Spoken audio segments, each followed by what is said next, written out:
Joining us now in the studio to discuss the issues surrounding Prime Minister Netanyahu is Eli Hazan, the Foreign Affairs Director from Netanyahu's very own Likud Party. Well, thank you so much for joining us. Thank you.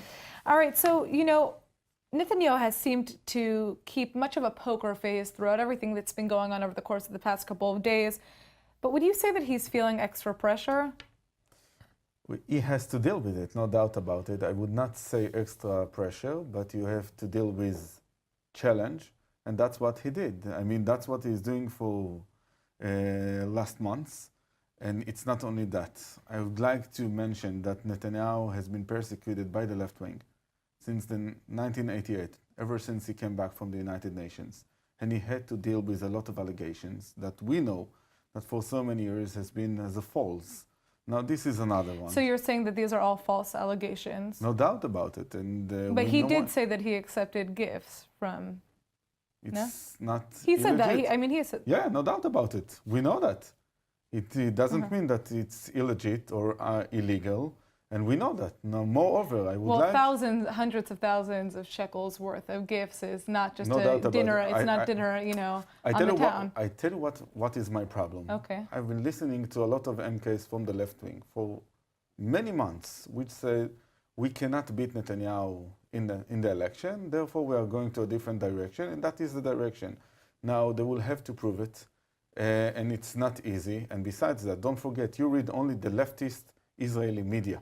You don't know exactly what's happened inside. We've been there in 1999, that it seems to us at that time that Netanyahu will be accused as in something, if you remember, the gifts Well, what's issue. interesting is that we're seeing these polls come out now, right? 66% of Israelis polled are saying they want Netanyahu to step down if he is indicted. And many of these people believe that he isn't innocent, that he in fact committed a crime here. Now, what is your response to these polls and to those people? You know that the polls in Israel is false, because we saw that before the election of 2015. The polls showed that the left wing is going to win, and we saw what's happened after the election. We won the election. We saw that in Brexit. We saw that with Trump. Besides that, the poll for me is only the election, and we saw what's happened in the last election. Moreover, I look at Netanyahu policy from 2009 until today, and you cannot ignore the fact that there is a huge difference between Israel of 2009 and Israel of 2017. And I looked at his policy. And if you want to change or to replace the prime minister, let's go to election. And they know in the left wing that they cannot achieve it because we are much popular, very popular, because of our policy and ideology. Interesting.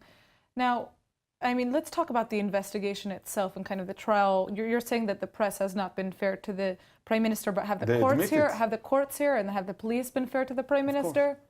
Yes, we believe so. They do whatever they need to do, but I want to quote the former Supreme High Court, Michael Cheshin, which said in 2006, we cannot ignore from the voices outside the court. And it means a lot. It means that there is an influence of, the surrounding, and we have to deal with it. Now, what's interesting is that we saw Culture Minister Miri Regev speak out against what is happening against Netanyahu, but we've heard a lot of silence from other members of the Likud Party. It almost seems completely untrue. Okay. I suggest you to follow the Facebook of all the ministers and MKs of Likud, and you can see that all of them, with no exception, support Prime Minister Netanyahu, because don't forget, for us, it's not about Netanyahu. It's about us. It's about Likud members. What do you say about Ari Haro? Is he lying? Clearly this is a big Ari deal. Haro is an honorable man. I know him for so many years, but he's under pressure. And sometimes under pressure, you do things that not all the time fits to reality. So that's the situation of Ari Haro. Now, again, you don't know what's going to be there because no one knows. All right. Well, listen, thank you so much for coming in. Thank you very much. Thank you.